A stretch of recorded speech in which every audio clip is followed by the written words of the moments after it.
The Second Epistle General of Peter. Chapter 1.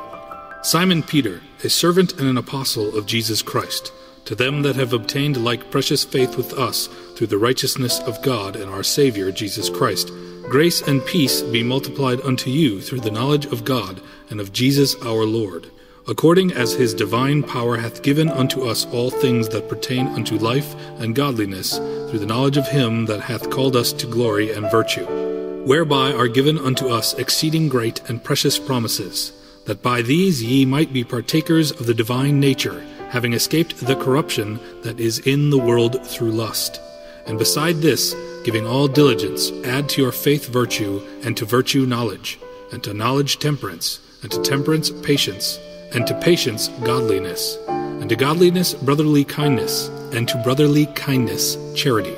For if these things be in you and abound, they make you that ye shall neither be barren nor unfruitful in the knowledge of our Lord Jesus Christ. But he that lacketh these things is blind, and cannot see afar off, and hath forgotten that he was purged from his old sins. Wherefore the rather, brethren, give diligence to make your calling and election sure. For if ye do these things, ye shall never fall. For so an entrance shall be ministered unto you abundantly into the everlasting kingdom of our Lord and Savior Jesus Christ. Wherefore I will not be negligent to put you always in remembrance of these things, though ye know them, and be established in the present truth. Yea, I think it meet, as long as I am in this tabernacle, to stir you up by putting you in remembrance, knowing that shortly I must put off this my tabernacle, even as our Lord Jesus Christ hath showed me. Moreover, I will endeavor that ye may be able after my decease to have these things always in remembrance. For we have not followed cunningly devised fables, when we made known unto you the power and coming of our Lord Jesus Christ, but were eyewitnesses of his majesty. For he received from God the Father honor and glory, when there came such a voice to him from the excellent glory, This is my beloved Son, in whom I am well pleased. And this voice which came from heaven we heard, when we were with him in the holy mount. We have also a more sure word of prophecy, whereunto ye do well that ye take heed, as unto a light that shineth in a dark place, until the day dawn, and the day star arise in your hearts. Knowing this first, that no prophecy of the Scripture is of any private interpretation. For the prophecy came not in old time by the will of man, but holy men of God spake as they were moved by the Holy Ghost. Chapter 2. But there were false prophets also among the people, even as there shall be false teachers among you, who privily shall bring in damnable heresies, even denying the Lord that bought them, and bring upon themselves swift destruction. And many shall follow their pernicious ways, by reason of whom the way of truth shall be evil spoken of. And through covetousness shall they with feigned words make merchandise of you, whose judgment now of a long time lingereth not, and their damnation slumbereth not. For if God spared not the angels that sinned, but cast them down to hell, and delivered them into chains of darkness, to be reserved unto judgment, and spared not the old world, but saved Noah the eighth person, a preacher of righteousness, bringing in the flood upon the world of the ungodly, and turning the cities of Sodom and Gomorrah into ashes, condemned them with an overthrow, making them an ensample unto those that after should live ungodly, and delivered just Lot, vexed with the filthy conversation of the wicked, for that righteous man dwelling among them, in seeing and hearing, vexed his righteous soul from day to day with their unlawful deeds. The Lord knoweth how to deliver the godly out of temptations, and reserve the unjust unto the day of judgment to be punished. But chiefly them that walk after the flesh in the lust of uncleanness, and despise government. Presumptuous are they, self-willed, they are not afraid to speak evil of dignities. Whereas angels, which are greater in power and might, bring not railing accusation against them before the Lord. But these, as natural brute beasts, made to be taken and destroyed, speak evil of the things that they understand not, and shall utterly perish in their own corruption, and shall receive the reward of unrighteousness, as they that count it pleasure to riot in the daytime. Spots they are and blemishes, sporting themselves with their own deceivings, while they feast with you, having eyes full of adultery, and that cannot cease from sin, beguiling unstable souls, a heart they have exercised with covetous practices, cursed children. which have forsaken the right way, and are gone astray, following the way of Balaam the son of Bosor, who loved the wages of unrighteousness, but was rebuked for his iniquity.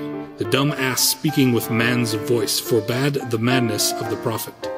These are wells without water, clouds that are carried with a tempest, to whom the mist of darkness is reserved forever. For when they speak great swelling words of vanity, they allure through the lusts of the flesh, through much wantonness. Those that were clean escaped from them who live in error.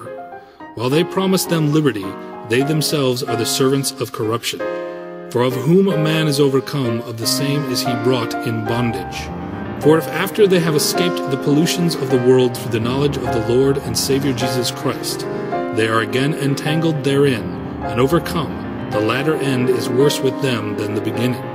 For it had been better for them not to have known the way of righteousness, than, after they have known it, to turn from the holy commandment delivered unto them. But it is happened unto them according to the true proverb, the dog is turned on his own vomit again, and the sow that was washed to her wallowing in the mire. Chapter 3.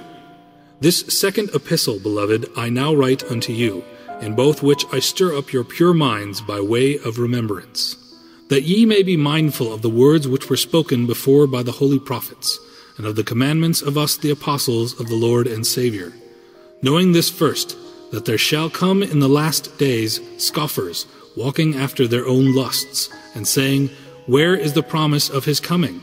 For since the fathers fell asleep, all things continue as they were from the beginning of the creation.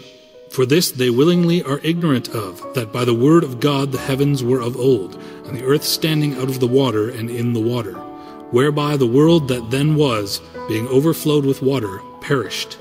But the heavens and the earth, which are now, by the same word are kept in store, reserved unto fire against the day of judgment and perdition of ungodly men. But, beloved, be not ignorant of this one thing, that one day is with the Lord as 1,000 years, and 1,000 years as one day. The Lord is not slack concerning his promise, as some men count slackness, but is long-suffering to usward, not willing that any should perish, but that all should come to repentance. But the day of the Lord will come as a thief in the night, in the which the heavens shall pass away with a great noise, and the elements shall melt with fervent heat. The earth also and the works that are therein shall be burned up. Seeing then that all these things shall be dissolved, what manner of persons ought ye to be in all holy conversation and godliness, looking for and hasting unto the coming of the day of God, wherein the heavens being on fire shall be dissolved, and the elements shall melt with fervent heat? Nevertheless we, according to his promise, look for new heavens and a new earth, wherein dwelleth righteousness. Wherefore, beloved, seeing that ye look for such things, be diligent that ye may be found of him in peace, without spot and blameless. And account that the long-suffering of our Lord is salvation, even as our beloved brother Paul, also according to the wisdom given unto him, hath written unto you, as also in all his epistles, speaking in them of these things, in which are some things hard to be understood, which they that are unlearned and unstable wrest, and they do also the other scriptures unto their own destruction.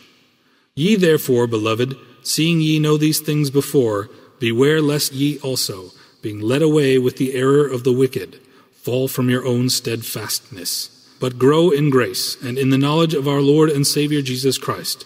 To him be glory both now and forever. Amen.